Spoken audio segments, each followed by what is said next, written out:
Al-Fatihah.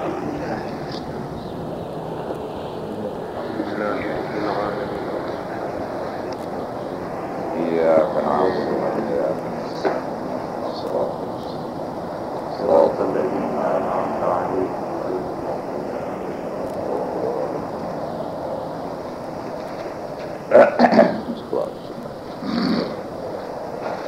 Bermula setengah daripada segala faedah tiada batal wuduk dengan keluar mani itu dua perkara. Pertama, supaya sah sembahyangnya orang yang mandi dengan tiada mengambil wuduk dengan tiada khilaf. Kedua, perkara supaya diniatkannya pada wuduknya yang dahulu daripada mandinya itu akan sunat mandi, kerana jika kita kata dengan batal wuduknya, nescaya diniatkan pada wuduknya itu mengangkatkan hadas. Jadi maknanya orang yang kita kata keluar mani tak batal wuduk, iaitu sama ada keluar mani dengan cara berkhayal-khayal gitu, apalah faedah tak batal wuduknya tu? Apalah untungnya wuduk tu? Dia kata dua perkara. Ada pertama, supaya sah sembahyangnya orang yang mandi dengan tiada mengambil wuduk dengan tiada khilaf. Jadi maknanya supaya masa dia mandi itu wuduknya mesti ada. Jadi dengan sendirinya tak payah dia ambil wuduk lagi. Dan ini tak ada khilaf lah. Tetapi pun mesti dengan syarat ya, semasa dia mandi itu dia tak buat perkara yang merosakkan wuduk dia. Kalau dia pegang anggota kelamin apa semua, batal wuduk ya. Itu faedah yang pertama. Yang kedua, jadi dia dapat niatkan bila dia mandi itu kan sunat mengambil wuduk juga. Jadi bila dia mengambil wuduk pada mandi itu dikira sunat wuduk, bukan lagi mengangkat hadas. Jadi dapat pahala lebih lah istilah. Dan kata setengah mereka itu bahawasanya setengah daripada segala faedahnya pula, bahawasanya jikalau tayamum orang yang keluar mani itu ganti daripada mandi kerana ketiadaan air, nescaya haruslah baginya menyampaikan beberapa fardu dengan satu tayamumnya itu, selama belum lagi ia berhadas dan belum ia mendapat air, kerana bahawasanya ia sembahyang dengan wuduknya juga, bukan dengan tayamumnya. Itu satu faedah. Kalau dia ada wuduk kemudian keluar mani, lepas itu dia nak sembahyang, dia nak mandi, air tak ada. Keluar mani hadas sah, nak mandi air tak ada. Jadi dia terpaksa bertayamum lah ganti mandi. Tetapi selalunya orang yang bertayamum tu satu tayamum satu fardu, tak boleh dua fardu. Tapi dia ni boleh. Pasal apa? Dia punya wuduk yang lama mesti ada. Wuduk yang lama belum batal, tayamumnya hanya ganti mandi saja. Wuduknya yang pertama mesti ada. Jadi dia boleh sembahyang macam orang biasa. Sampai wuduknya batal. Itu banyak waktu, tak semestinya satu waktu. Pasal dia pada wuduk. Jadi wuduknya belum batal. Itu satu dari faedah lagi. Adapun tayamumnya itu maka hanya senya daripada janabatnya jua. Tetapi kata ini ditolakkan akan dia oleh fuqaha dengan bahawasanya ia ghalat.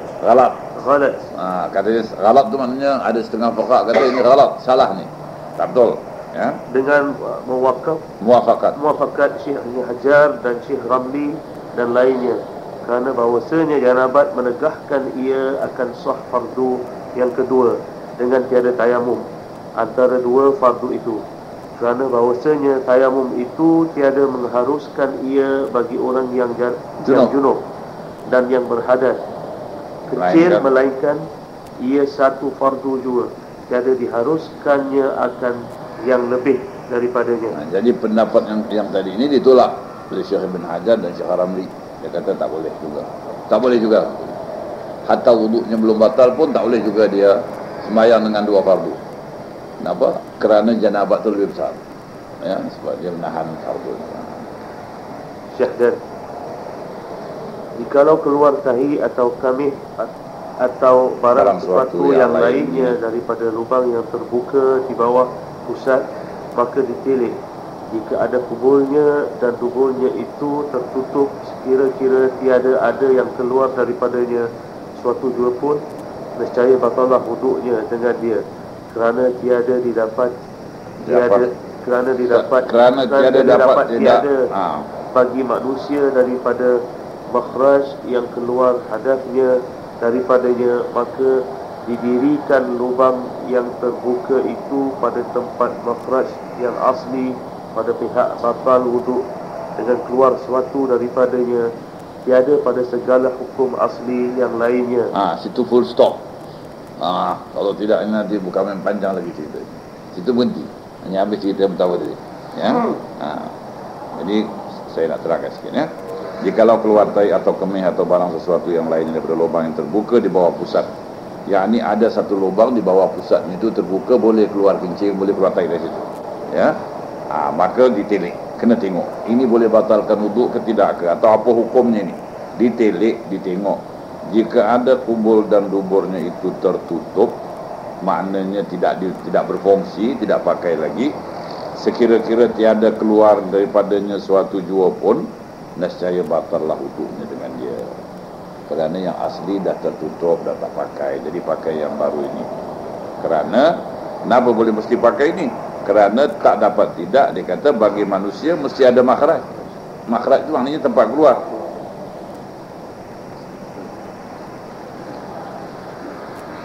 Tak dapat tidak, mesti ada tempat keluarnya.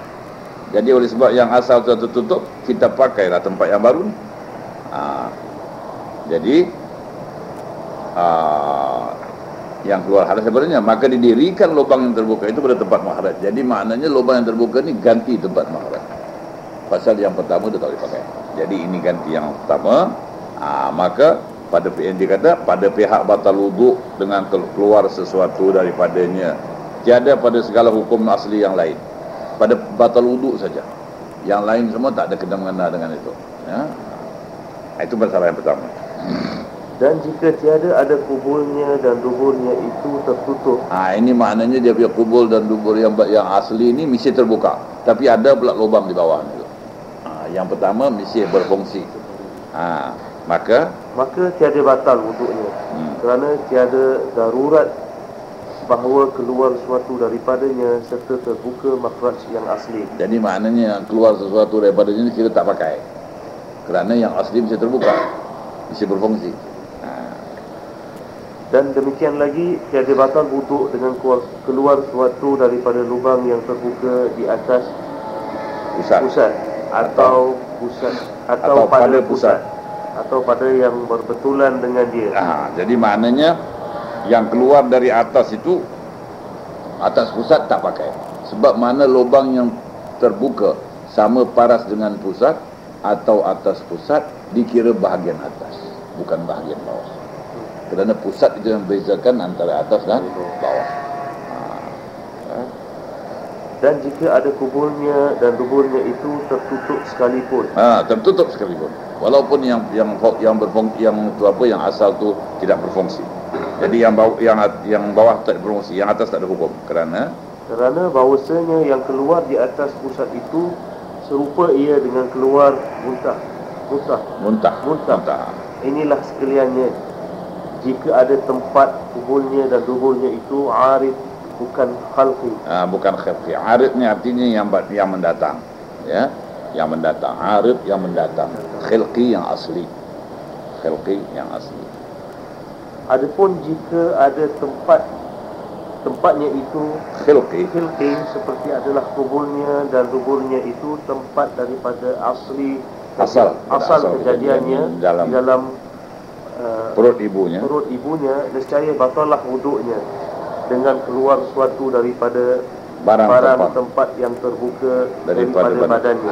Kalau memang asli jadinya begitu, bukan dibuat lubang itu dan keluar sesuatu, maka hukumnya macam buang air kecil, macam buang air besar. Ya. Dan kita tengoklah sekarang ni macam-macam ajaib budak-budak ni tu, ya, lahir dia anak-anak ni macam lubang sini, lubang sana, ada chemical macam-macam. Ya. Dan ulama semua alhamdulillah dah tuliskan pula hukum-hukum itu. Dan jikalau keluar ia daripada mulutnya sekalipun, Dan jikalau dijadikan Allah Ta'ala akan seorang pada hal tertutup salah suatu daripada kubulnya dan duburnya, batalah wuduknya dengan keluar suatu yang munasabah bagi yang tertutup atau yang munasabah bagi keduanya, tiada yang lainnya, tetapi tiada sabit pada yang terbuka itu daripada segala hukum kubulnya dan duburnya yang tertutup, yang tertempat, melainkan hukum batal wuduk dengan keluar suatu daripadanya. Jadi maknanya di sini kalau ditakdirkan bagi dia ada lubang di badan dia, tu lubang yang munasabah keluar najis daripadanya itu, selain daripada mulutnya lah, daripada yang ada, maka dikira, kalau memang asli daripada semula jadi kejadian macam itu, dikira batal wuduknya dengan keluar daripada situ. Tapi dikira hukum batal wuduk saja, hukum lain tak boleh. Jadi hukum lain misalnya, maaf cakap, kalau orang tu nak bersatu dengan dia daripada lubang-lubang itu semua, tak boleh. Tak boleh. Adapun segala hukum yang lainnya, maka sabit ia pada kubulnya dan duburnya yang tertutup, tiada berpindah ia daripadanya kepada yang terbuka daripada badannya. Inilah yang diiktimadkan Syekh Ibn Hajar di dalam Tuffah. Adapun yang diiktimadkan Syekh Ramli di dalam Nihayah, maka bahawasanya lubang yang terbuka daripada badannya yang lain daripada mulut dan barang sebagainya seperti asli pada sekalian hukumnya hingga batal wuduk dengan menjabatnya. Yang ni kalau katalah dia ada lubang yang asli dah tak pakai lagi, tidak, dia ada lubang yang asli jadinya bukan seperti kubur atau dubur, kita sentuh, kata Syekh Ramli, batal. Tapi kata Syekh Ibn Hajar tak ada. Dan wajib mandi dan had dengan memasukkan hasyafah zakar padanya, ini menjimaknya, dan wajib menutup dia dan haram menilik dia jika ada ia di atas pusat, hingga jika ada yang terbuka itu melengkapi akan sekalian dahinya, wajib atasnya menutup dia, dan tiada wajib atasnya membuka dia di dalam sujud sembahyangnya. Hanya hendaklah ia sujud atasnya seperti hukum pembalut luka yang melengkapi atas dahi jua. Kalau ditakdirkan di dahinya lubang tu, jadi kalau lubang itu seumpama faraj atau sebagainya, tutup, wajib tutup. Wajib tutup. Ini kata siapa tahu? Syekh Ramli. Syekh Ramli ya. Ahmad Syekh Ibn Hajar kata tidak ada. Tak ada hukum lain, semua batal wuduk. Yang lain semua tak ada. Dan adalah kubulnya dan duburnya yang tertutup itu seperti anggota yang zaidah, yang lebih zaidah daripada khunsa yang muskil jua. Jadi maknanya kalau dia sudah ada lubang yang lain, yang lubang itu tidak berfungsi dan dia mulai kecil daripada lubang lain, maka yang asli yang tertutup ini tadi dikira sebagai zaidah. Zaidah itu maknanya lebih. Bila lebih tak pakai, ya. Macamlah dia kata dua anggota yang ada pada khunsa miskil, yang satu itu tak ada hukum padanya. Tiada wajib wuduk sebab menyentuh dia, dan tiada wajib mandi pada dan had sebab memasukkan. Had ni maknanya apa ya? Hukum-hukumnya. Kalau orang memasukkan hasyafahnya pada faradnya itu, kalau bukan isteri, dia kena had lah, kena sebat lah, kena rejam lah, macam zina, hudud. Had ini singular daripada hudud plural. Kalau satu had, jadi tak kena hudud lah, pasal ini bukan hukum lubang yang asli, ya. Sebab masukkan hasyafah zakarnya ke dalam faraj lainnya, atau sebab dimasukkan ke dalam farajnya hasyafah zakar lainnya. Adapun jika ada yang terbuka itu mulut atau barang sebagainya daripada tiap-tiap yang terbuka pada asalnya seperti telinga dan hidung, maka tiadalah batal wuduknya dengan keluar suatu daripadanya. Hasilnya adalah Syekh Ibn Hajar dan Syekh Ramli muafakat keduanya pada bahawasanya yang terbuka pada masalah tertutup yang arid tiada sabit padanya daripada segala hukum asli, melainkan hukum batal wuduk dengan sebab keluar suatu daripadanya, dan segala hukum yang lain sabit pada yang asal yang tertutup, tiada berpindah ia daripadanya kepada yang terbuka. Saya ulang ini ya. hasilnya, yakni kesimpulan daripada apa yang diperbincangkan tadi, Syekh Ibn Hajar dan Syekh Ramli sepakat apa? Iaitu muafakat keduanya pada bahawasanya yang terbuka pada masalah tertutup yang arid, ya, tiada sabit padanya segala hukum. Dia kata, saya ulangi, muafakat keduanya pada bahawasanya yang terbuka pada masalah tertutup yang arid, maknanya lubang yang asal itu tertutup bukan asli mendatang, ya, kerana sakit, kerana apa tak boleh pakai, atau macam sekarang ni orang yang tak boleh buang air lagi daripada tempat biasa, kena buat lubang lain, ya. Jadi itu dinamakan tertutup yang arid, bukan asli, tertutup mendatang. Tiada sabit padanya daripada segala hukum asli. Jadi maknanya lubang yang terbuka itu kerana yang datang itu arid, hukum asli tak kena padanya, melainkan hukum batal wudu dengan sebab keluar sesuatu daripadanya. Jadi lain-lain hukum tak ada kena. Misalnya menyentuh dia tak batal wudu dan sebagainya, kerana dia bukan faraj. Kerana faraj yang asal tu mesti ada, cuma tak boleh pakai, ya, kerana sebab-sebab yang lain. Sabit dia pada yang asal. Jadi hukum asal pada faraj yang itu. Hukum asal. Misalnya sentuh faraj itu, katalah orang tu dia tak boleh buang air kecil lagi daripada farajnya yang biasa, tapi pakai tiup, lubang dibuka. Lubang itu tak ada mengambil hukum, melainkan batal wudu. Dan lubang tu kalau tak tertutup pun tak ada masalah. Yang ini terdampak orang lubang itu, tak mengapa, kerana hukum pada lubang asal tu mesti dipakai. Kerana dia tertutup sebab mendatang, bukan sebab asal. Tiada berpindah ia padanya kepada yang terbuka. Yang ini hukum-hukum yang lain daripada batal wudu tetap pada yang asal. Ya, teruskan. Adapun pada masalah tempat yang khalqi, ini yang asli, maka ikhtilaf Syekh Ibn Hajar dan Syekh Ramli pada bahawasanya yang terbuka adakah sabit padanya sekalian hukum asli yang tertutup, hingga adalah yang tertutup itu seperti anggota yang zaidah daripada khunsa, muskil atau tiada, atau tiada sabit.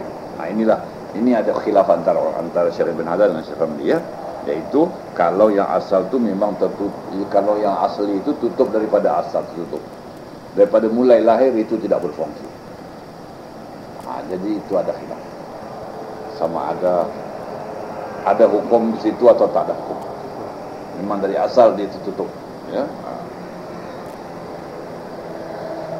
Katanya ada orang cerita yang orang lahir duburnya tertutup, ada. Dan satu daripadanya itu Hajjaj bin Yusuf itu katanya, yang banyak bunuh orang apa semua tu, asal dia lahir begitu, dan dicocok orang, dijadikan, dibukakan kubur dia tu bila dia dah lahir, dubur dia.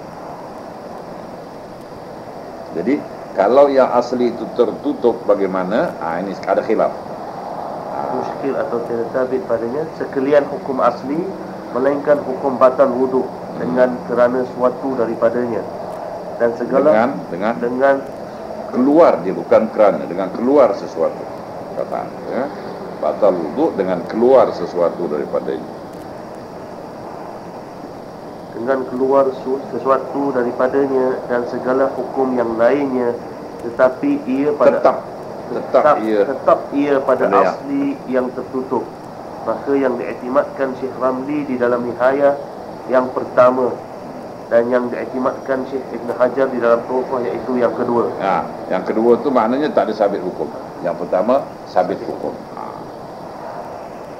Dan demikian lagi ikhtilaf Syekh Ibn Hajar dan Syekh Ramli bahawasanya yang terbuka pada masalah tertutup yang khalqi, adakah syamil ia akan yang terbuka pada asli seperti mulut dan hidung dan telinga, atau tiada syamil ia. Syamil ni mencakupnya, ya. Sama ada dia mencakup yang terbuka pada asal seperti mulut dan hidung dan telinga, atau tiada mencakup ia akan dia. Maka yang diiktimadkan Syekh Ibn Hajar dalam Tuhfah iaitu yang pertama, yakni mencakup. Ya, dan mencakup. Yang diiktimadkan Syekh Ramli di dalam Nihayah iaitu yang kedua, tidak mencakup, ya. Maknanya di sini apa dia? Kalau mulutnya tertutup asli, ada mulut lubang lain buka, hukumnya sama ke tidak dengan hukum parat dan sebagainya tadi? Ya. Yang pertama Hidung, hidung macam mana kalau ikut hukum hidung ke tidak? Mulut ikut hukum mulut ke tidak?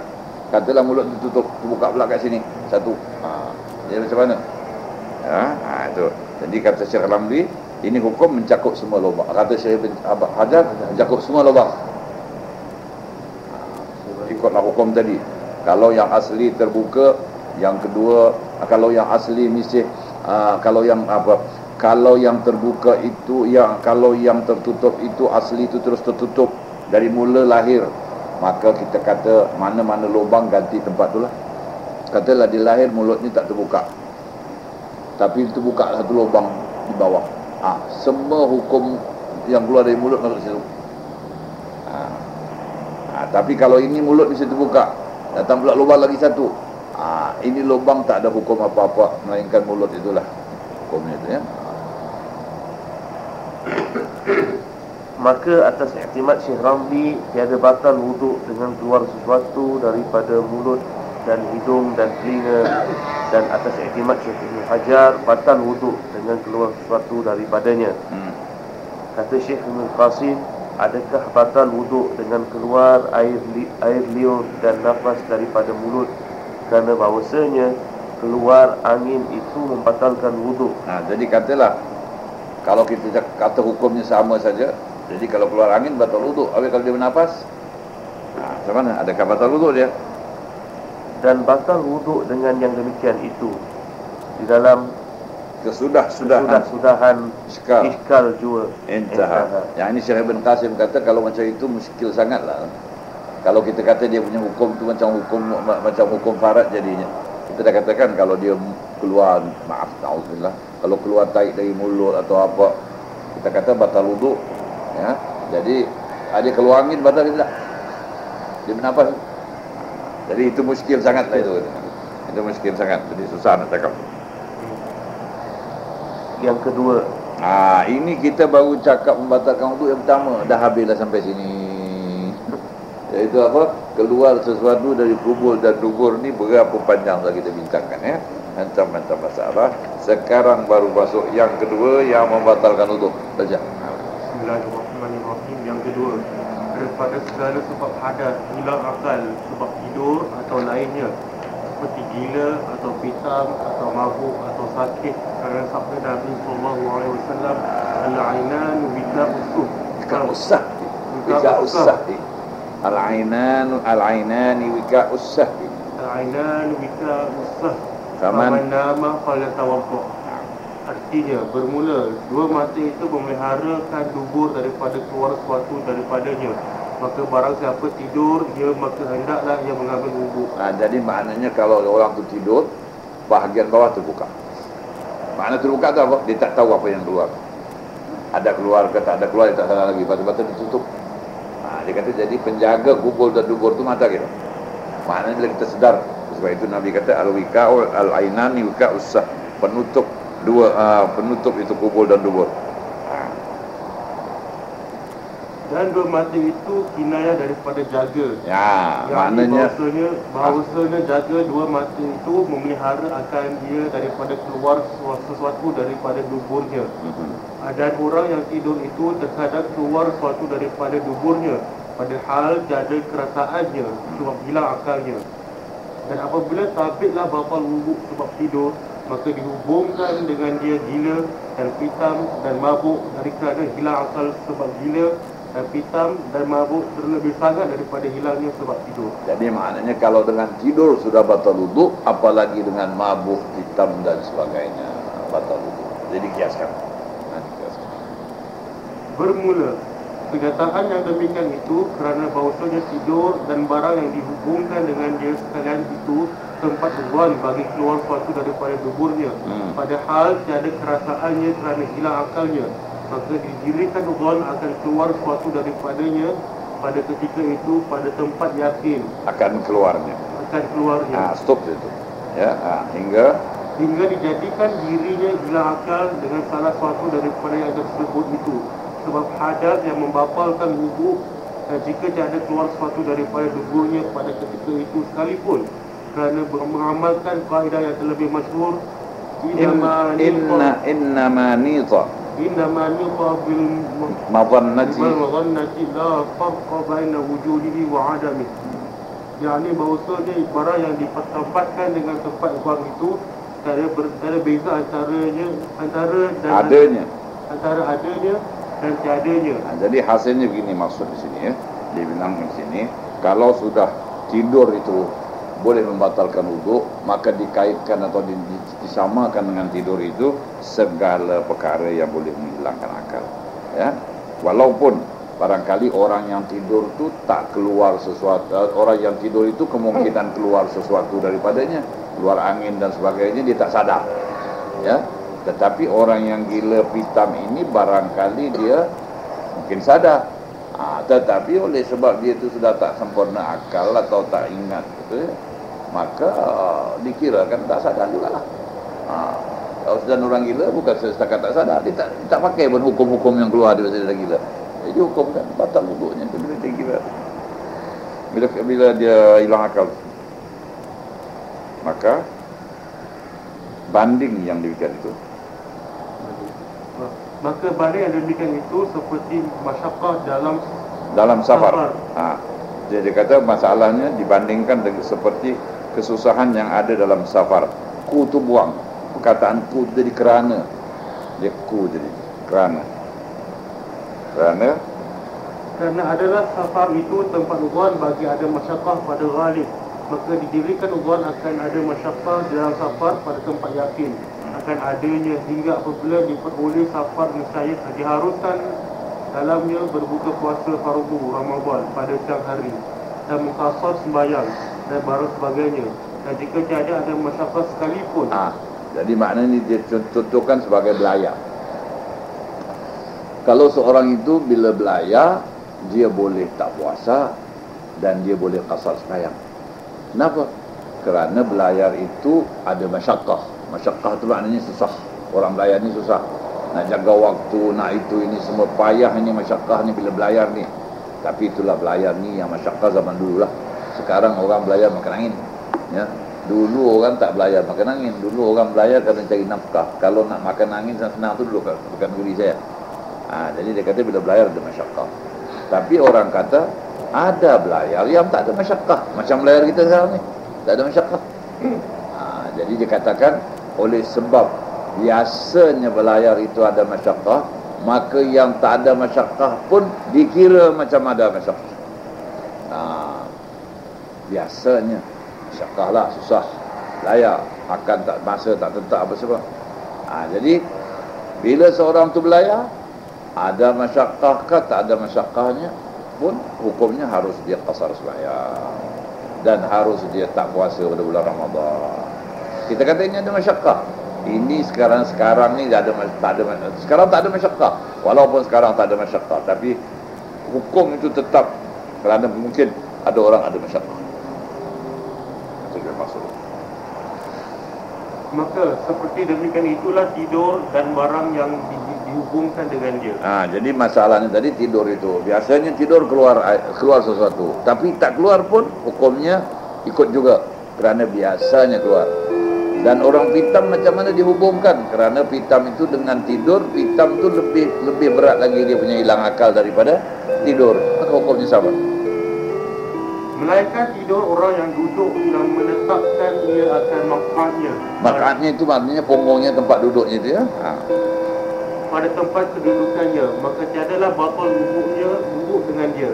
Sama ada tempat kedudukannya itu bumi atau belakang tunggangannya atau lainnya, dan jikalau tidur dia dengan bersandar kepada sesuatu. Kira-kira jika dihilangkan tempat kesandarannya itu, nescaya rebahlah ia. Jadi maknanya kalau dia bersandar kepada sesuatu, kalau kita tarik sesuatu dia jatuh. Ini macam mana dia duduk ni, duduknya macam tak tempat lah, tak kuat lah duduknya ni. Kita tarik ni mesti jatuh ya. Tak kira, pokoknya dia duduk. Jadi tak batal wuduk. Walaupun dia berdengkur dia tidur. Walaupun dia berdengkur tidur tak batal wuduk. kerana diamankan daripada keluar suatu daripada Apa sebabnya? Kerana tak mungkin keluar sesuatu daripadanya. Dia tak sadar. Pasal apa? Dia bahagian itu dah tertutup rapi dengan duduknya itu. Jadi kalau keluar pun mungkin dia sadar. Atau tak mungkin keluar kalau tutup. Ya. Maka tiadalah ia tempat ubuan bagi keluar sesuatu daripadanya pada ketika itu, dan tiada kebilangan bagi ihtimal keluar angin daripada kubulnya pada ketika itu, kerana yang demikian itu nadir juga. Jadi kalau kita kata ihtimal, mungkin berlaku juga orang yang duduk tu keluar angin. Kita kata jarang. Kalau tidur duduk tu keluar angin, jarang. Jadi ihtimal tu tak mungkin. Ihtimal tu artinya jangkaan. Kita jangka mungkin juga keluar. Kita kata tidak. Ya, kerana nadir sangat. Adapun tidur orang yang tiada menetapkan ia akan maq'adnya pada tempat kedudukannya, atau menetapkan ia akan dia, Tetapi adalah ia kurus. Kira-kira adalah antara maq'adnya dan tempat kedudukannya itu Renggang. sebab kurusnya, atau tiada ia kurus tapi terangkat maq'adnya daripada tempat kedudukannya dahulu daripada jaganya dengan yakin, dan tidur orang yang bertelentang, maka batalah dengan dia wuduknya. Jadi tidur orang bertelentang batal wuduk. Okey. Tidur orang yang duduk yang tak tetap makaannya. Misalnya duduk dia angkat satu kaki, dia sandar gitu, miring, itu kemungkinan keluar. Ya. Atau dia kurus, di antara punggungnya itu tidak mampat, tidak kemungkinan keluar sesuatu. Jadi itu batal wuduk dengan tidur walaupun duduk. Dan keluar dengan kata tidur dan mabuk itu ngantuk, permulaan mabuk, maka tiadalah batal dengan dia duduk, kerana tiada hilang dengan dia akal. Mengantuk tak ada apa-apa. Mengantuk belum tidur lagi.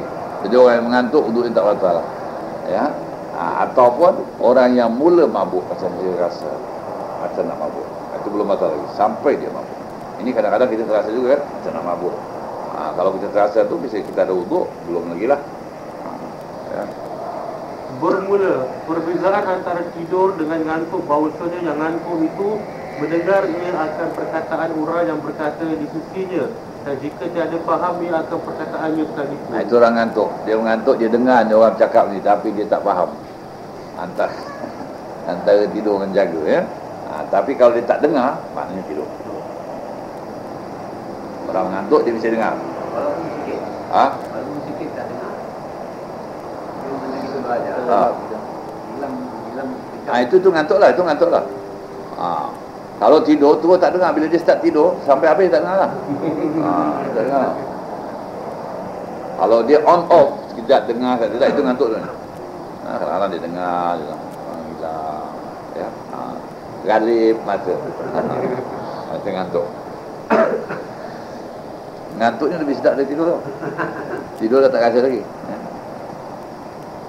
Adapun orang yang tidur, maka tiadalah ia mendengar akan dia. Dan jikalau syak seorang, adakah tidur ia atau ngantuk, atau adakah tidur ia dengan menetapkan makannya pada tempat kedudukannya atau tiada, atau adakah terangkat makannya daripada tempat kedudukannya dahulu daripada jaganya, terangkat dia kemudiannya, adalah batal wuduknya dengan dia. Inilah sekaliannya pada wuduk kita. Jadi kata di sini, kalau orang itu dia syak, aku ni tidur ke ngantuk ni? Mungkin tidur yang ngantuk, tak batal wuduk kau. Ada syak. Atau ni aku tidur ni ada terangkat tadi masa aku ngantuk, aku tidur duduk ni, tadi masa tidur ada terangkat ke? Syak, tak batal wuduk. Ya. Bila ada syak tak batal wuduk. Okey, itu wuduk kita. Adapun wuduk Nabi kita Muhammad sallallahu alaihi wasallam dan wuduk sekalian Nabi alaihi wasallam, maka tiadalah batalnya dengan tidur mereka itu, kerana tiada yang tidur daripada mereka itu hanya mata mereka itu. Jadi tidur Nabi dan tidur para nabi-nabi yang lain tak batalkan wuduk, walau tidur baring sekalipun. Ya.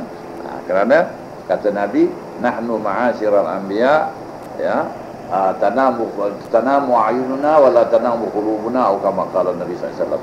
Kami para nabi, kata Nabi, yang tidur hanya mata saja, tidak hati.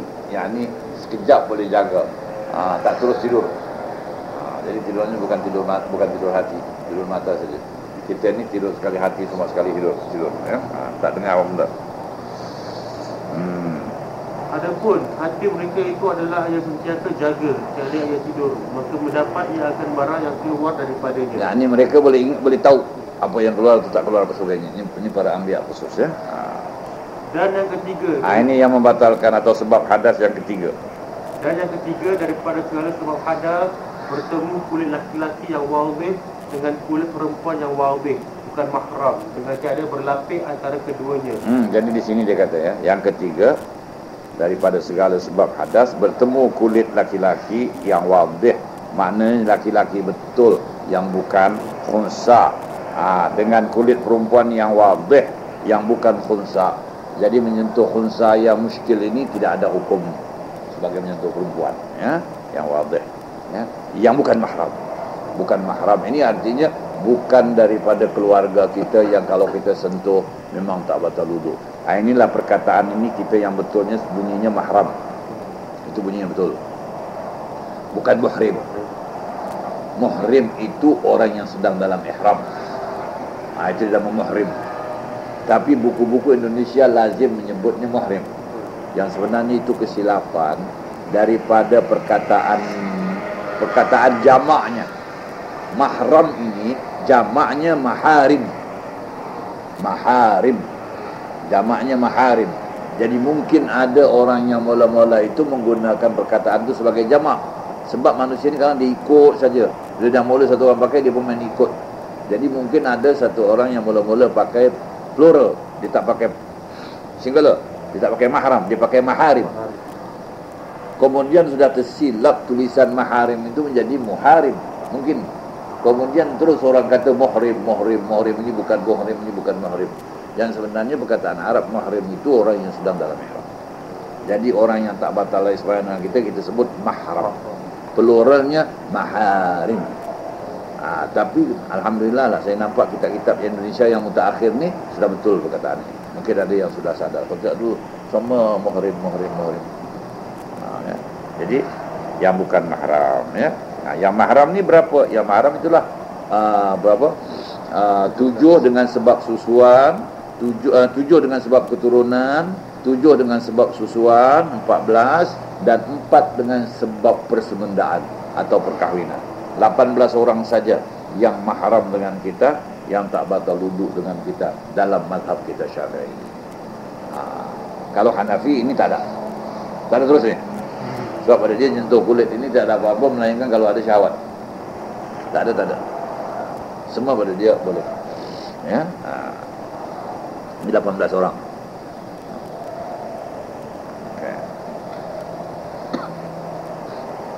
Dan jika ada keduanya itu kanak-kanak sekalipun, tetapi dengan syarat jika ada keduanya itu besar, sekira-kira sampainya kepada had yang diingini oleh yang punya tabiat yang sejahtera. Sama laki-laki yang punya tabiat sejahtera.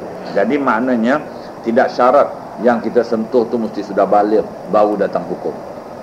Kadang-kadang belum baligh pun belum boleh datang hukum.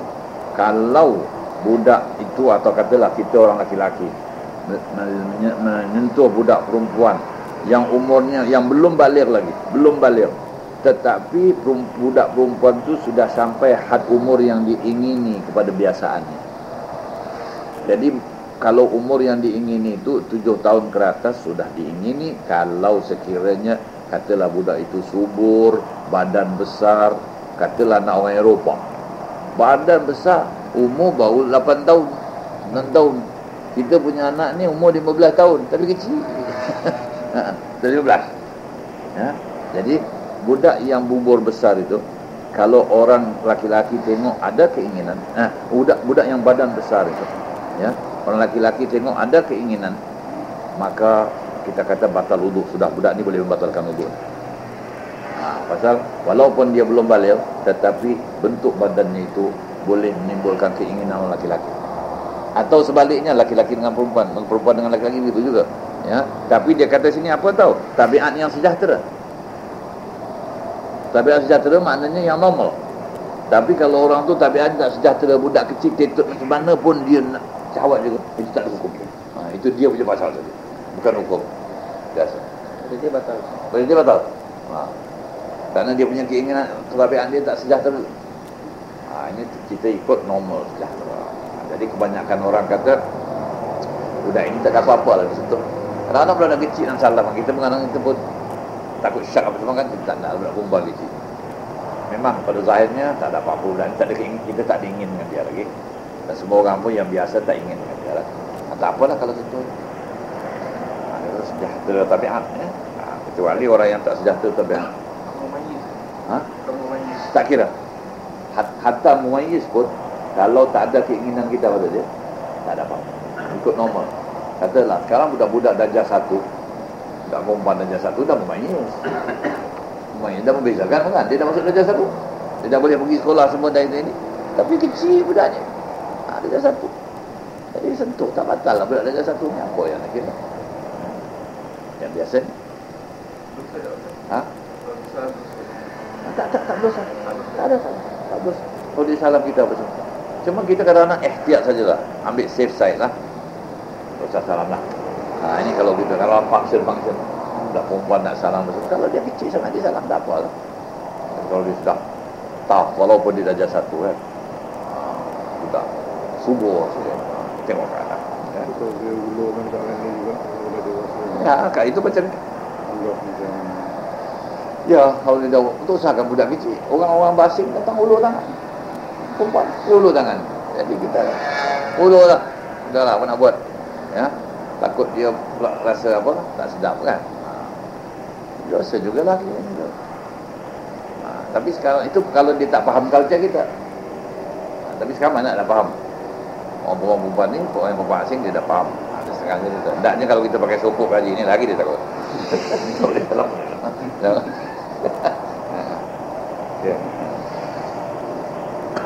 Sama ada laki-laki itu fahlun, Fahal atau ilmin, atau majbub, atau majbub, atau khasi, atau khasi, atau mamsuh. Ini sifat orang laki-laki. Laki-laki yang pertama dia panggil fahal. Fahal ni maknanya laki-laki betul. Kalau ini asalnya pada binatang yang boleh bersetubuh dengan binatang betina, yang boleh menghasilkan, itu nama fahal. Ya. Ini maknanya kalau bilang fahal, maknanya laki-laki cukup sempurna, yang memang keinginannya ada dan dia boleh melakukan sesuatu. Ya. Ini dah tak ada, dah memang teranglah hukumnya pada fahal asalnya, ataupun hukum pada annin. Apa laki-laki annin ini? Laki-laki yang nafsunya dah tak ada. Maaf cakap mati pucuk. Ya. Yang annin ni mati pucuk. Yang mati pucuk pun hukum ada. Jangan dia bilang aku bukan ada apa-apa. Siapa kamu sentuh tak patah, tak digigit langsung. Tak, hukum kena pada kau walaupun kau mati pucuk, ya. Atau dia kata apa? Majbub, ya. Majbub ni artinya dia punya zakar tu dipotong. Ya, dipotong, terpotong zakarnya. Pun kena hukum juga, ya. Atau khasi yang tak ada apa namanya, tak ada, dia kata kalau biasanya yang zakar ini boleh naik kerana ada buah. Yang dua tu yang main peranan, yang menyebabkan zakar ini dan nafsu itu tempat masak, itu mani itu. Kata itu tak ada, itu khasi ni. Tak ada dia punya apa? Buah tak ada. Dia bila buah tak ada, maknanya keinginan tak ada. Pun hukum ada juga. Atau mamsuh, atau lahir dengan tak ada benda tu. Termasah, terputus, tertutup langsung benda tu, mamsuh. Tak ada benda tu, benda tak ada. Ya. Jadi semua asal dia laki-laki, kalau benda tu pun tak ada lagi, dikira ada hukum. Ya. Misalnya itu orang-orang yang ini, orang Melayu kata orang buntung, ya, orang buntung ni. Orang buntung ni macam mana? Orang yang bendanya tu cukup benar.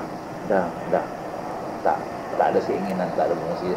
Tidak ada berfungsi dari segi syahwat saja, tapi dia buang air kecil semua ada. Ini orang-orang buntung ni dikatakan zaman dulu memang sengaja dibuat orang ni untuk supaya dia boleh masuk dalam family apa semua dengan selamat dan aman, kita tak khawatir. Ini orang Arab dia buat. Macam mana dia buat? Budak tu masih kecil lagi. Kalau negeri Arab katanya, masih dia kecil, dia benamkan bahagian itu dalam pasir yang panas. Dia benamkan. Dia suruh carak budak tu, benda tu dia masuk dalam untuk beberapa waktu. Masih kecil. nanti dia terus kecut. Jadi dengan itu dia bebaslah masuk dalam family. Dia hadap. Ini semua dibuat pada hamba-hamba lah. Hamba-hamba.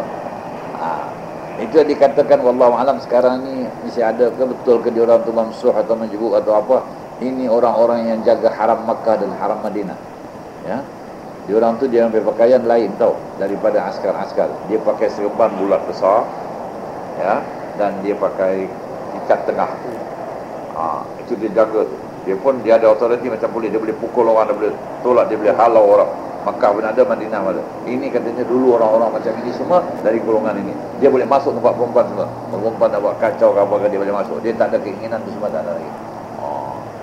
Tapi kita tak tahu yang ada ni begitu. Kita tak ada lagi 2-3 orang. Kalau kita kat Kaabah Baitullah mesti ada. Nanti dia orang hitam biasa. Dia jalan, dia round. Ya. Pakai serban, dia tak pakai igal macam orang-orang Mekah seperti ada. Sekarang. Ini semua kena. Dan sama ada perempuan itu lagi muda atau sudah tua. Dan jika sampai tuanya kepada had yang tiada diingini akan dia pada ghalib sekalipun. Jadi maknanya satu budak muda kita macam kita lah orang muda, kita salam dengan perempuan tua umur 100 tahun dah. Nak ambil berkat. Orang tua, kita salam dia. Batal betul. Tapi hukum bersalam itu ada khilaf antara ulama sama ada haram atau tidak. Jadi kita kata haram ni pula bergantung kepada sebab. Ada keinginan barulah dosa. Kalau tak ada keinginan tak berdosa lah. Jadi kita salam ni nak ambil berkat saja. Orang tua 90 tahun. Kita kata wuduk batal tu. Walau orang tua sekali pun. Tapi haramnya tidaklah. Tapi orang tua perempuan tau. Tapi kalau orang tua laki-laki 90 tahun pun perempuan muda salam. Ini dia mesti bergerak ni. Orang tua laki-laki tak sama orang tua perempuan. Oleh sebab itu hukum pada perempuan dia. Kalau tak ada keinginan. Salam perempuan muda tak ada keinginan pun haram. Biasa haram lah. Hukum haram. Pasal apa tu? Kita pegang kaedah tadi. Biasanya ada keinginan. Si laki-laki tua ni macam mana pun dengan perempuan muda mesti ada. Walaupun dia tak ada kemampuan, tapi keinginan tu datang. Terbalik kalau perempuan tua dengan laki-laki muda biasanya jarang. Ya, tapi laki-laki tua dengan perempuan muda mesti ada. Jadi hukumnya itu hukum tadi kaedah. Ya, biasanya biasanya ada. Jadi hukum ada. Biasanya ada. Jadi hukum ada. Yang berdosa ni turun dosa ni. Walaupun kes lelaki tua dengan perempuan muda. Perempuan muda tak ada mesti lelaki tua ni dia ada syahwat. Dosa dulu. Pasal perempuan muda mesti tahu orang laki-lakinya balik. Tidak sebalik. Okey. Kerana kata mereka itu ma min saqiqatin illa walaha laqitah. Jadi dia kata, maknanya apa? Artinya tiada daripada yang jatuh melainkan ada bagian yang memungut. Jadi kita kata dia ni dah tua sangat. Kau sentuh pun apalah ada. Yelah kau anggap tak ada apa-apa. Tapi ada orang lain yang sebaya dengan dia, tengok dia tu mesti lagi. Jadi sebab dia kata ini kaedah Arab. Benda yang jatuh tu mesti ada pemungutnya. Jadi kalau benda tu memang orang simpan lah kan. Bagi kita ni tak ada benda lagi lah. Tapi ada orang lain kata ini aku tak. Tua sama tua lah. Jadi hukum mesti sabit. Hukum mesti sabit. Dan sama ada bertemu dua kulit itu dengan disahaja atau dengan lupa atau dengan dikahi orang atasnya. Dan sama ada ini semua yang muktamad ya. Sama ada bertemu dua kulit itu dengan disahaja atau dengan lupa atau dengan digagahi orang atasnya terpaksa. Semua batal tu. Sama ada ia dengan syahwat atau dengan tiada syahwat. Itu pun batal juga. Ini semua hukum yang muktamad. Dan sama ada ia dengan tangan atau dengan anggota yang lain, dan sama ada anggota itu sejahtera atau berpenyakit seperti kipai. Kipai ini maknanya ini apa kata ini dah tak ada fungsi dah, lali apa. Ini kalau kita kena apa-apa dengan Rahman ni kan jadi naudzubillah. Ya. Lumpuh. Dah tak berfungsi lagi. Pun juga batal. Tak rasa pun dia, dia sentuh. Tapi hukum sama. Dan sama ada anggota itu asli atau zaidah. Asli atau lebih. Dia sentuh jari yang nombor 6 ni. Dia ada 6 jari. Dia pegang yang nombor 6 ni. Dia bilang nombor 6 ni dah apa? Dia punya jari 5 ni 6 lebih lah. Batal juga. Batal juga.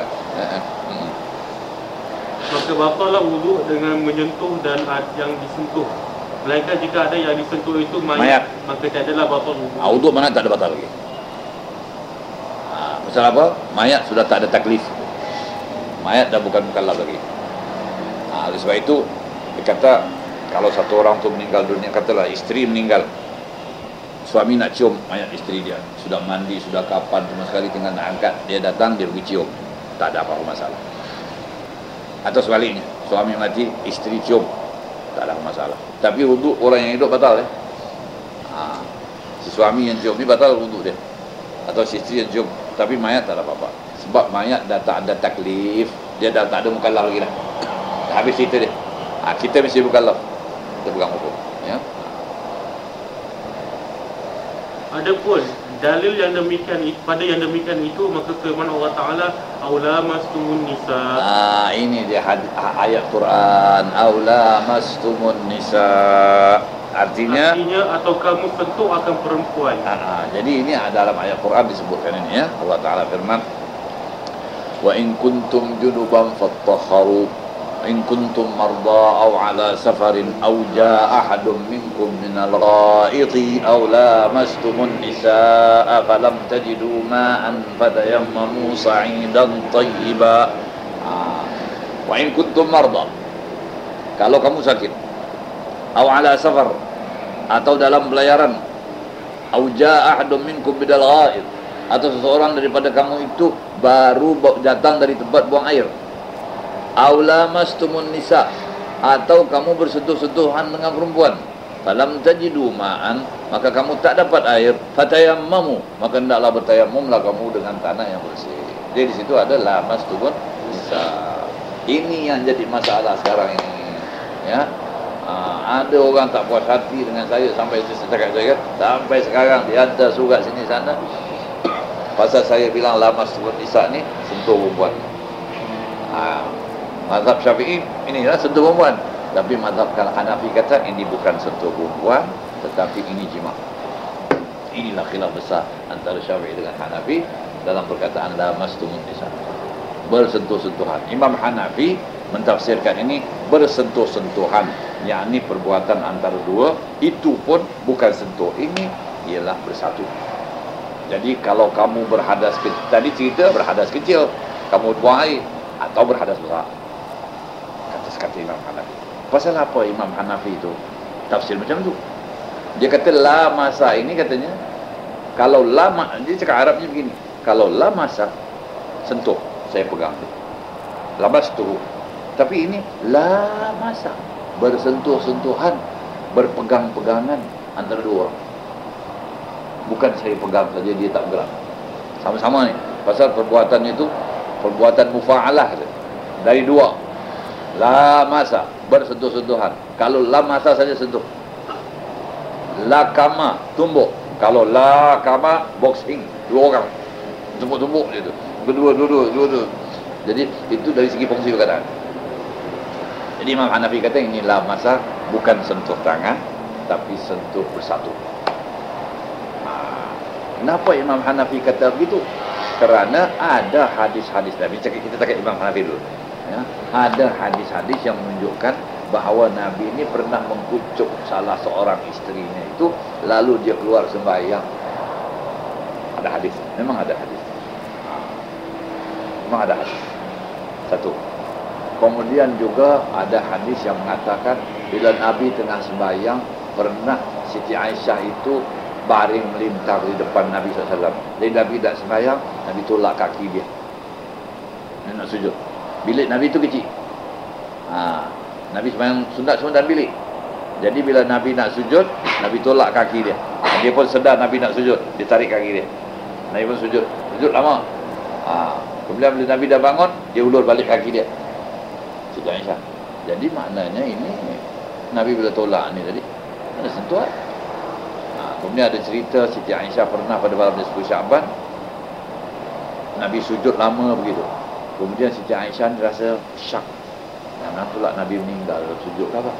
Dia pergi garu tapak kaki Nabi masa sujud. Dan dia garu, Nabi bergerak. Alhamdulillah dia hidup. Masih ada lagi. Ya. Jadi ini semua menunjukkan, ini pada Hanafi tu, bahawa ini sentuh. Jadi ini mesti takwil lah. Syafi'i pula pegang pada zahir ayat ini sentuh biasa. Pasal dia tidak takwil jima' kat situ. Sebab ayat tu semua menerangkan tentang batal wudu. Ya, ja'a ahadun minal ghaid, kamu datang buang air atau kamu sentuh perempuan. Jadi habis ini semua hadis-hadis macam mana? Takwil dia pada hadis. Imam Syafi'i takwil hadis. Apa takwil dia? Kemungkinan ada lapik. Sudah sentuh-sentuhan ni tadi, kemungkinan ada lapik. Habis tadi yang kucuk, lapik macam mana? Kalau tadi kainnya okeylah ada lapik. Ya tak? Yang kucuk katanya mungkin lepas Nabi kucuk itu, orang yang nampak Nabi kucuk. Tapi mungkin Nabi ambil wuduk lepas itu, orang tak nampak. Itu semua takwilan, jangkaan. Kerana tak mau ubah ni. Jadi dia punya kesimpulan, Imam Hanafi takwil ayat. Dia takwil ayat ni. Imam Syafi'i takwil hadis. Itu hadis dia buat andaian di sana. Imam Syafi'i buat andaian di sini. Imam Hanafi buat andaian di sini. Dia pegang itu sebagai asal. Maliki Hambali sama macam Hanafi. Ya, pada dia tak berapa. Hambali kemungkinan. Sebab Hambali dengan Syafi'i ini rapat. Saya tak pastikan ini Hambali. Maliki ikut Hanafi. Ya. Syafi'i. Jadi dia andai kat sini. Siapa? Hanafi. Syafi'i andaian daripada hadis. Itulah khilaf. Yang kita ni pula bergaduh pasal ni. Sudahlah ikut pengawal satu lah. Jadi pada kita boleh nak tukar mazhab tu boleh, tapi tukar the whole lot. Tak boleh apa. Oleh sebab itu kita hanya taklid Imam Hanafi dalam masa tawaf. Masa tawaf. Kerana ada masyaqqah, ada kesukaran kalau kita pegang Syafi'i. Ya. Sama juga kita sekarang ni mengeluarkan fitrah taklid Imam Hanafi. Kalau ikut Syafi'i tak boleh ni fitrah dengan duit ni tak pakai.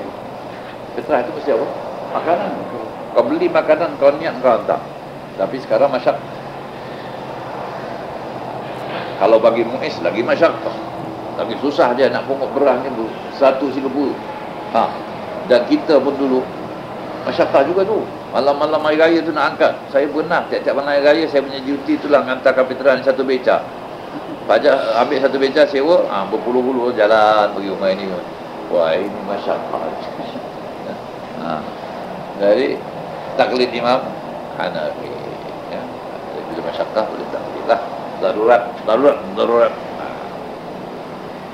Jadi ini hadis, ini ayatnya yang dipakai aula mastumun nisa, atau kamu bersentuh-sentuhan akan perempuan. Teruskan.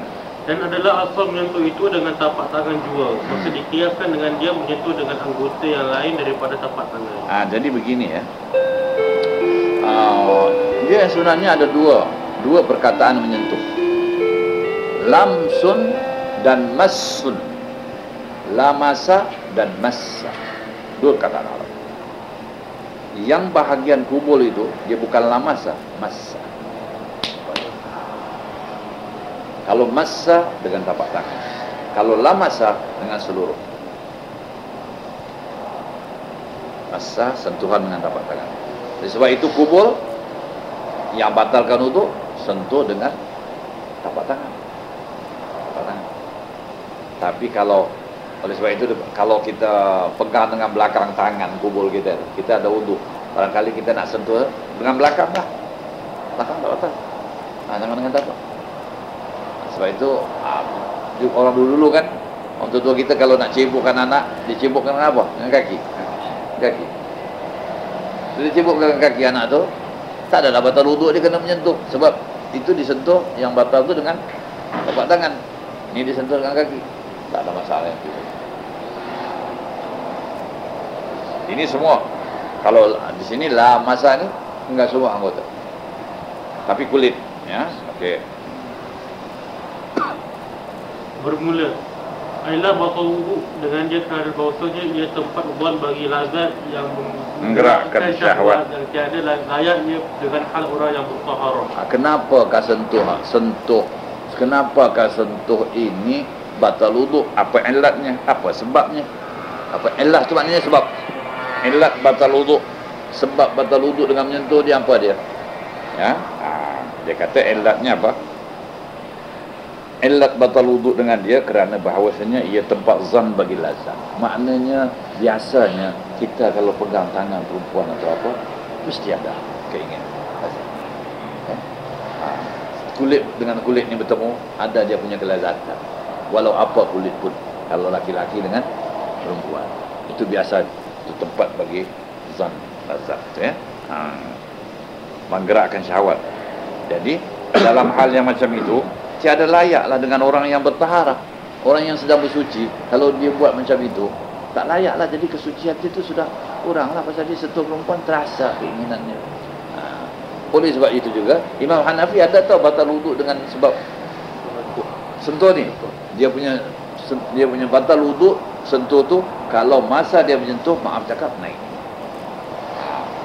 Kalau belum naik, walaupun ada keinginan, belum batal. Dia sampai intishar, itu kata orang Arab, intishar tu naik takkan.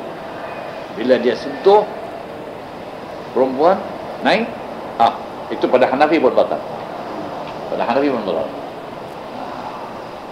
Daripada kita tak kira, ya kan, sentuhan tu mungkin ada apa. Jadi pada dia intishar saja yang menyebabkan batal. Kalau tak ada intishar, banyak juga orang-orang yang mirip dengan Hanafi, ya. Banyak orang kita Syafi'i dia rasa ini agak lebih sesuai, ya. ada yang suka gitu, tenanglah. Biasanya kita tak ada keinginan kan, tapi kita pegang pada kaedah, ya. Macam tidur tadi kan, biasanya kalau tidur batal. Tidur duduk. Habis dia kata kalau aku tidur tak ada keluar apa-apa, kerana sudah biasanya keluar, okey batal. Sudah.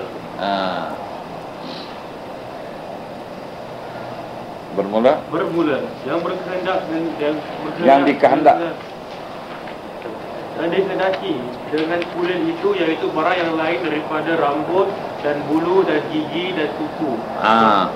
Jadi ini maknanya semua tak membatalkan wuduk kalau disentuh. Sentuh rambut, sentuh bulu, sentuh gigi, sentuh kuku, kerana ini bukan kulit. Dan di sini tidak ada mazannat syahwat. Kerana yang ini semuanya syahwatnya pada penglihatan. Maknanya rambut itu kita tengok datang keinginan. Tapi dengan tengok, bukan dengan sentuh. Sentuh rambut tak ada apa-apa rasa. Jadi kita tengok rambut dia, mungkin datang keinginan, bukan? Kita tengok dia punya gigi yang putih melepak tu, datang pula keinginan. Tapi itu semua bukan dengan sentuh, dengan tengok. Jadi hukum tengok tak ada. Yang ada hukum apa? Sentuh. Jadi dia kata anggota-anggota ini tidak dirasakan apa-apa kalau menyentuh. Jadi katalah orang perempuan tu kukunya panjang, tak macam mana tergoris kita dengan kuku dia, tak batal lah tu. Pasal itu kuku. Atau rambut dia terkena kita, tak apa lah, tak batal. Maka masuk daging gigi dan gusi dan lidah dan batin mata dan tulang yang nyata ia sebab luka, maka batallah wuduk dengan menyentuh yang demikian itu. Jadi kalau kena gusi batal, ya. Gigi je tak batal. Daging gigi lah. Daging gigi lah, gusi lah. Daging gigi tu gusi lah. Dia sebut dua kan, daging gigi dan gusi. Ini gusi lah tu. Demikian itu inilah yang diiktimadkan Syekh Ramli dalam Nihayah. Adapun yang diiktimadkan Syekh Ibn Hajar dalam Tuhfah, maka bahawasanya tiada batal wuduk dengan menyentuh batin mata, kerana bahawasanya tiada yang tempat ubuan bagi lazat menyentuhnya bersalahan dengan lidah. Sentuh lidah batal. Tapi batin mata ni, biji mata tu dia sentuh, tak apa. Kata-kata siapa? Kata Ibn Hajar. Tapi kata Ramli, kena. Dia kata tak ada keinginan pada menyentuh biji mata, tapi ada keinginan pada menyentuh lidah. Ya. Jadi kalau kita kata lidah tak batal, lidah dengan lidah tak apalah. Batal, lidah dikira kulit, ya. Dan tak ada batal wuduk dengan menyentuh tulang yang zahir sebab luka umpamanya, kerana bahawasanya ia seperti gigi. Syahadan, diketahui daripada sekalian tersebut itu bahawasanya tiada batal wuduk laki-laki yang tersentuh dengan laki-laki, dan tiada batal wuduk perempuan yang tersentuh dengan perempuan, dan tiada batal wuduk unta yang tersentuh dengan unta, dan tiada batal wuduk laki-laki yang tersentuh dengan unta dan akasnya. Akasnya. Dan tiada batal wuduk perempuan yang tersentuh dengan unta dan akasnya. Dan tiada batal wuduk laki-laki yang Terus. Dekat kiri, sebelah kiri awak.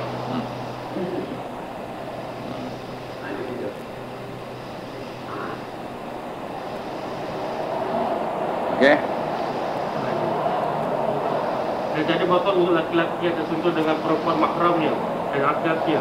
Dan jikalau dengan syahwat sekalipun, Tak batal hukumnya. atau dengan perempuan yang bukan mahram tetapi dengan berlapik, dan jika ada lapik itu nipis sekalipun. Dia pakai baju jarang perempuan. Kita sentuh baju dia. Tak apa. Tak batal. Tak apa tu dari segi tak batal wuduk. Ada orang salah faham. Ya kan? Ada orang salah faham tu. Dia kata pegang perempuan tu. Jadi ada baju dia lah pakai. Haram tak? Kalau memang pegang perempuan asal dia pakai. Ini hukum yang boleh tak berlapik ni dari segi batal wuduk. Tapi sentuh itu haram. Pegang perempuan itu haram. Walaupun dia baju, cuma wuduk tak batal. Bermula, murad daripada mahram itu barang yang haram menikah dia sebab nasab dan sebab susu dan sebab musaharah. Sebab nasab tu keturunan lah. Sebab susu tu kerana ada penyusuan antara seorang dengan seorang, dan musaharah ni yang kita katakan persemendaan. Persemendaan itu dengan berkahwin seorang dengan seorang, maka timbul hukum tak batal sembahyang dalam 4 orang tu, iaitu mak mertua, anak tiri, menantu, ya. Mak mertua, anak tiri, menantu, mak tiri. Mak tiri. 4 orang ni. Tak batal. Walau dah cerai sekalipun. Dia nikah saja dengan seorang tu, apa yang dia cerai? Mak mentua sabit. Hukum sabit sampai hari kiamat, sampai mati. Itu sebab orang Arab kata perkahwinan boleh putus, tapi persemendaan tak putus. Persemendaan tak putus. Bila awak nikah dengan seorang, jadi bapa mentua, walaupun dah cerai, mak mentua, hukum persemendaan ada sampai akhir. Baik, ikhlas. Adapun yang haram menikah dia dengan yang lain itu daripada yang 3 sebab itu, seperti isteri Nabi dan ibu perempuan yang diwakti dia dengan syubhah, dan anaknya, dan kafir Majusiyah dan Wasaniyah dan Murtadah, dan sekalian itu maka sekalian itu tiada dinamai mahram, dan jika haram menikah dia sekalipun. Jadi maknanya bila kita kata mahram tu apa? Maknanya haram nikah, ya. Jadi bila haram nikah disentuh tak batal sembahyang, ya. Tapi jangan salah faham. Ada yang ada yang haram dinikahi tapi disentuh batal sembahyang. Jangan kata bila haram dinikahi saja tak batal sembahyang. Kita haram nikah dengan orang perempuan kafir, Majusi. Jangan pula kita kata sentuhan Cina tak apalah, kita tak boleh nikah dengan dia. Itu tak boleh nikah itu kerana sebab-sebab yang luar, bukan sebab-sebab yang ditetapkan itu. Isteri Nabi kita tak boleh nikah lagi. Sebab haram dalam Quran disebut wa azwajuhu ummahatuhum. Isteri-isteri Nabi itu ibarat ibu-ibu pada orang mukminin. Jadi orang kata kalau kita sentuh isteri Nabi tak batal sembahyang, batal. Tapi orang mukmin tak boleh kahwin dengan isteri Nabi, bekas isteri Nabi tak boleh. Seperti misalnya Siti Aisyah tu, Nabi bila wafat umurnya dalam 20 tahun, 18 atau 20, dia masih kecil lagi, kerana Nabi kahwin dengan dia di Mekah umur 6 tahun. Kemudian di Madinah Nabi bersatu dengan dia 10 tahun, ya. 18 tahun kata ulama. Siti Aisyah tu bila Nabi meninggal 18 tahun umur. Tapi tak bisa boleh kahwin lagi sebab kira mak bagi orang mukminin tu. Jadi itu pula jangan jadi sebab. Kalau jadi mak aku boleh sentuh lah, tak boleh. Sentuhan tetap tak boleh. Ini semua di sini sebut, ya. Dia kata adapun yang haram menikah dia dengan yang lain daripada itu 3 sebab, ya. Daripada yang 3 sebab itu seperti isteri Nabi dan ibu perempuan yang diwati dengan syubhah, ya. Kita tersalah orang, ya. Kita fikir dia isteri kita, Ali tersalah orang lah. Wati ini bersatu, dia bersatu dengan perempuan, dia fikir isteri dia. Ini katalah dalam rumah tu ada orang ke apa, dia pun tak usah periksa, dia bersatu. Dia tengok bukan isteri dia. Dan si perempuan ni pun diam aja makan. Tak lebih, ya. Bukan isteri. Oh, dia bilang aku tersalah orang ini. Ini waktu syubhah namanya. Jadi bila tersalah orang macam ini, itu mak budak tu jadi mak mentua kau. Walaupun waktu syubhah, waktu tersalah. Dia bukan zina, ya, bukan zina. Dia betul-betul tersalah, tersilap, tersalah.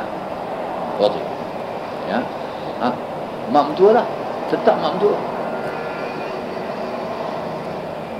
ya. Walaupun dia katakan apa namanya, awak belum nikah lagi dengan dia, jadi perempuan itu haram bukan kerana nikah, kerana waktu syubhah pun dihukum juga. Tapi sentuh batal, sentuh batal. Walaupun awak tak boleh nikah dengan perempuan dia, ya. Tapi sentuh batal, ya. Tapi kalau zina tak ada hukum. Zina tak ada. Yang hukumnya syubhah. Ataupun nikahnya disangkakan sah, kemudian ternyata tak sah. Dia menikah dengan seorang perempuan, dia sangka sah, kemudian diselidiki tidak sah pernikahannya kerana syarat-syaratnya tak cukup. Ini hukum mak mertua ni juga bisa tetap dia punya hukum itu dengan wati syubhat. Tak boleh dia nikah lagi dengan mak mertua itu. Tapi sentuh mesti batal kerana pernikahannya tidak cukup syarat. Itu wati syubhat. Dan anaknya juga sama. Dan kafir Majusi, ya. Ini kafir Majusi. Kalau kafir Kitabiah, dia orang boleh kata kafir Kitabiah ni haramnya sementara saja. Sebab kita boleh kahwin dengan kafir Yahudi dan Nasrani. Dan wasan Majusiyah ni majusi macam sembah api. Wasaniyah ni sembah berhala dan murtadah. Maka sekalian itu tiada dinamai mahram. Dan jika haram menikah dia sekalipun, tetapi dinamai ia mahram sementara. Teruskan. Tetapi dinamai ia mahram, maka batallah wuduk sebab tersentuh dengan mereka itu. Jadi mahram tu dinamai ia mahram sementara. Ada bukan? Sementara, mahram sementara. Ya, termasuk ipar. Mahram sementara. Dan jika syahadat perlu disebut kataan sementara tu. Ya, diletakkan di situ. Tetapi dinamai ia mahram sementara. Ya. Adik atau kakak isteri kita, atau makcik isteri kita, mak saudara isteri kita, kita tak boleh nikah dengan dia selagi anak saudaranya itu isteri kita atau adiknya isteri kita, ya. Tetapi kita tidak boleh bebas bergaul dengan dia walaupun kita tak boleh nikah. Kita sentuh kakak ipar kita, batal wuduk. Kita sentuh atau kita bersalam dengan mak saudara isteri kita, batal wuduk. Oh, dia kata ini awak tak boleh nikah sementara. Kalau isteri kita meninggal, kita boleh kahwin dengan mak saudara dia dan boleh kahwin dengan adik atau kakak dia. Tapi kalau mak dia tak boleh lah. Mak dia betul mahram. Asal mak dia tu, ya, jadi mak mentua kita. Tapi mak saudara bukan mak mentua. Adik-beradik tu bagi dua saja. Bila mati boleh kahwin lagi dengan adik-beradik. Jadi itu mahram sementara. Dan jikalau bercampur mahram seorang dengan beberapa perempuan yang halat. Halat ni artinya yang halal nikah. Bukan mahram. Ini selalu dipakai dalam dalam kitab-kitab kita ni. Yang halat ini yang halal nikah. Yang tiada mahsur, tiadalah batal wuduknya dengan menyentuh seorang daripada mereka itu, kerana diihtimalkan bahawasanya yang disentuhnya itu mahramnya, melainkan jika disentuhnya daripada mereka itu kadar yang lebih daripada bilangan mahramnya, seperti ada bilangan mahramnya bercampur itu 10 orang umpamanya, maka disentuhnya 11 orang daripada mereka itu, batallah wuduknya dengan dia, kerana diyakinkan bahawa ada yang disentuhnya daripada mereka itu bukan mahramnya. Dia kata gini, di antara yang ramai perempuan itu ada satu mahramnya, tapi dia tak tahu mana satu. Jadi kalau dia sentuh salah seorang, boleh ihtimalkan itu mahram. Tak batal. Tak batal. Tapi kalau dia sentuh 2 orang, mesti batal lah. Pasal yang diihtimalkan mahram kau berapa? Seorang. Ini kalau sentuh 2, mesti salah satunya bukan mahram kau. Batal. Atau dia ada kata 10 orang tu, ya, satu mahram, dia sentuh 10 tu, tapi kemungkinan kalau disentuh 10 sama sekali, mungkin salah satu mahram dia. Tapi katalah di antara 10 tu 9 mahram, ya, satu tidak mahram. Itu dia sentuh 10 tu tak ada apa-apa. Tapi dia kata kalau 11, dia sentuh yang ke-11 pula, ini mesti bukan mahram. Sebab yang mahram kau ini 9 antara 10. Sekarang 9 antara 11, 2 orang yang sudah terlibat, salah satu masih mahram. Kata Syekh Darimi, jikalau syak seorang pada seorang perempuan, adakah ia mahram baginya atau tiada, maka tersentuh ia dengan dia, tiadalah batal wuduknya, kerana mengamalkan dengan asal kekal taharah. Jadi kalau dia syak ini mahram atau bukan, tak batal. Ya. Tak syak kalau yang 14 ni pun. Kalau ini kita syak tak tahu ni, yang 14 tu. Kalau saya kata ada 7, 18, 19.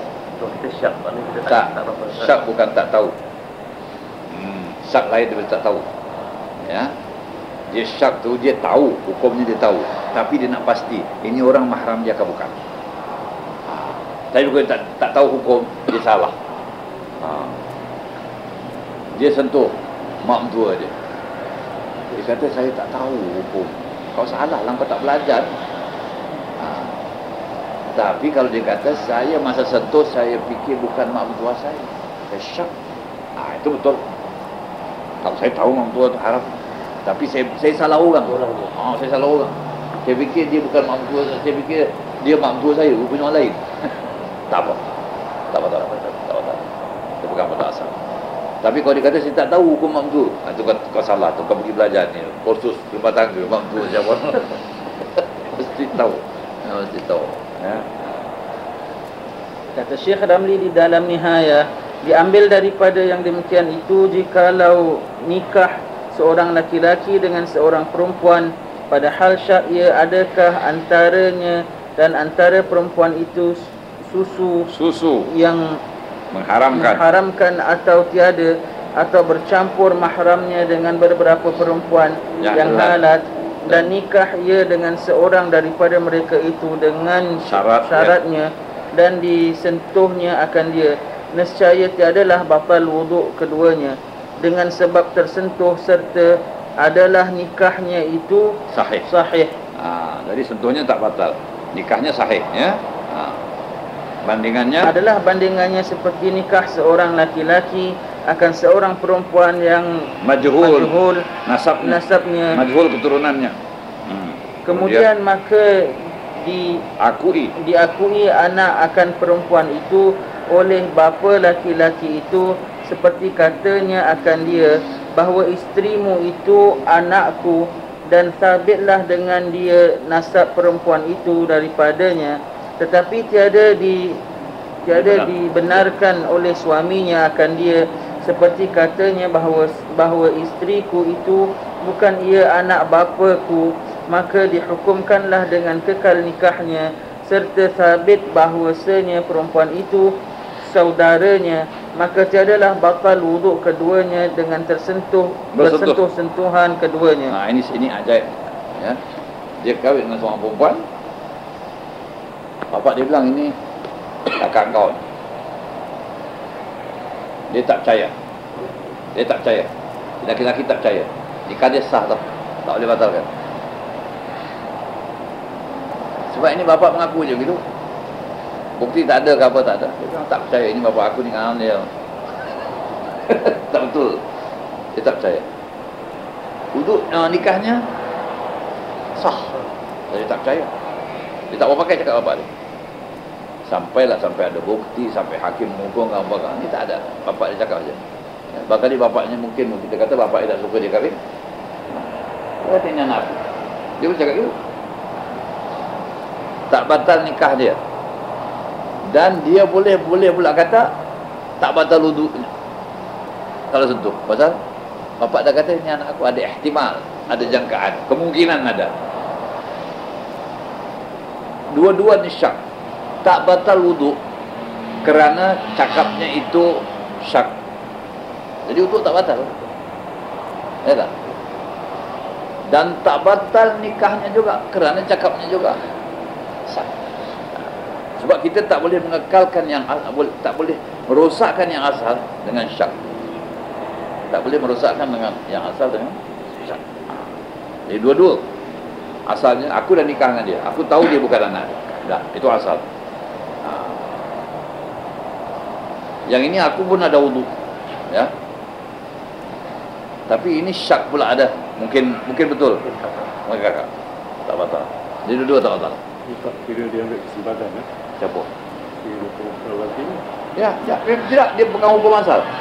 Mungkin bapak dia ada tujuan tertentu. Dan dia kata ini anak aku. Mana kalau tujuan bapak dia supaya dia tak kahwin. Sekarang dia dah kahwin. Hukum asal. Untung kan? Untung. Tiba-tiba boleh kat sana pula dia ambil pula sebab dia percaya bapak. Bukan kerana ambil kesempatan, kerana ikut hukum asal. Hukum asal wuduk itu tidak batal dengan syak. Dan ini mesti ada syak. Mesti ada doubt. Walaupun kita tak pegang, tapi syak mesti ada. Jadi hukum mesti atas yakin. Dah. Ya. Itu dia kata. Kalau nak senangkan keadaan dia tersuruh bapak mengatakan demikian, jadi bila kita sentuh dah tak batal. Tak boleh. Ini bapak cakap sendiri, kalau kita suruh tak boleh lah.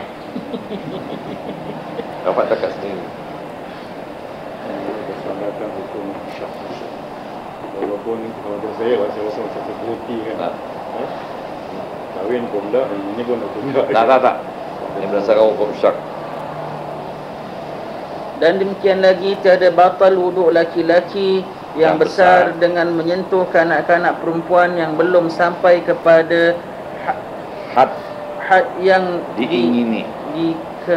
diingini Itu kapnya buang.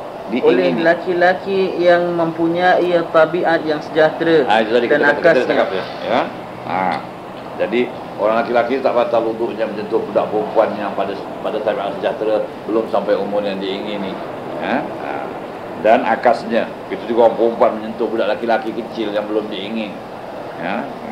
Dan tiada batal wuduknya perempuan yang besar dengan menyentuh kanak-kanak laki-laki yang belum sampai kepada had diingini oleh perempuan yang mempunyai tabiat yang sejahtera dan akasnya. Dan tiada batal wuduk dengan menyentuh amrat. Siapa ini amrat? Orang laki-laki yang tak tumbuh janggutnya semua sekali. Macam perempuan dia. Tak ada tumbuh rambut. Dan amrat ini diingini. Terutama orang yang homoseks diingini amrat. Bahkan dikatakan ada setengah orang dia lebih suka pada amrat daripada perempuan.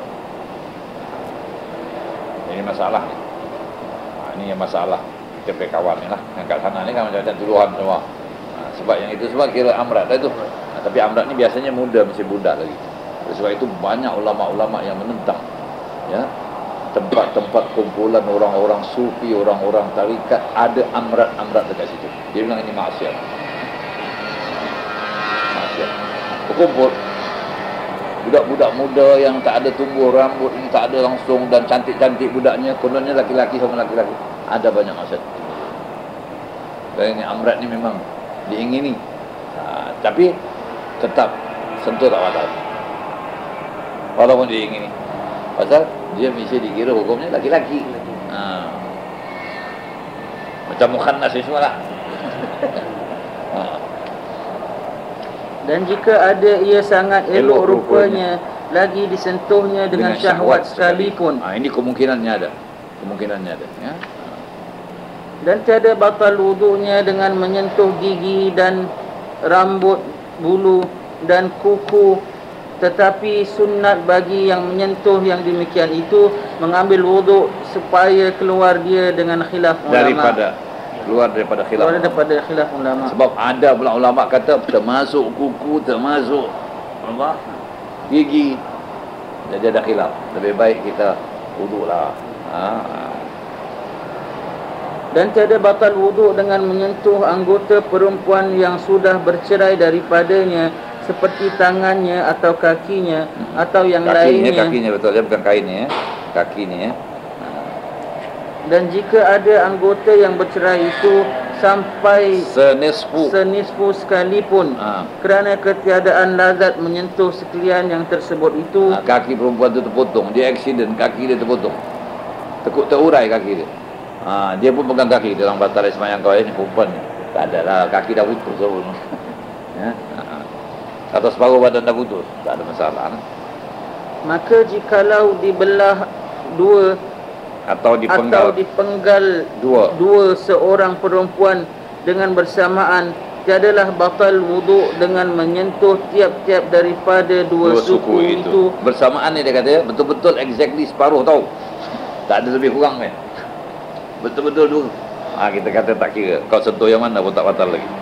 Dengan muafakah antara Syekh Ibn Hajar dan Syekh Ramli, sama ada yang disentuhnya itu suku yang ada padanya faraj atau tiada.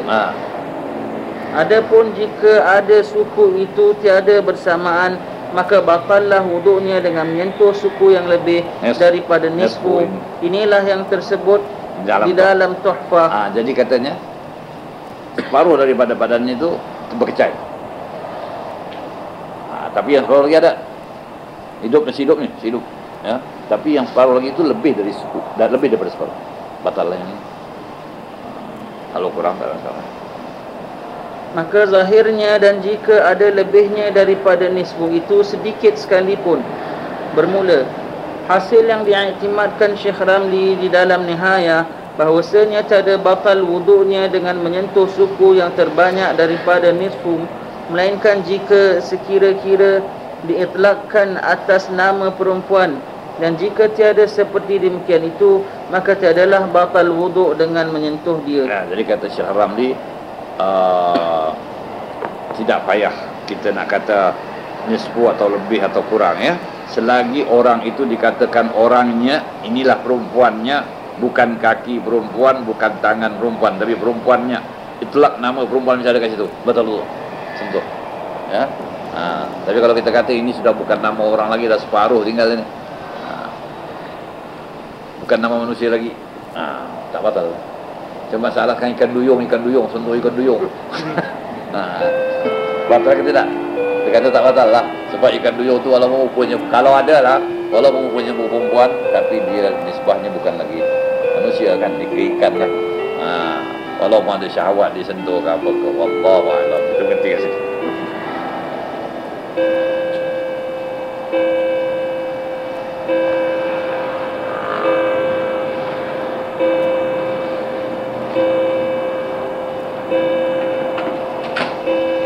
Bismillahirrahmanirrahim.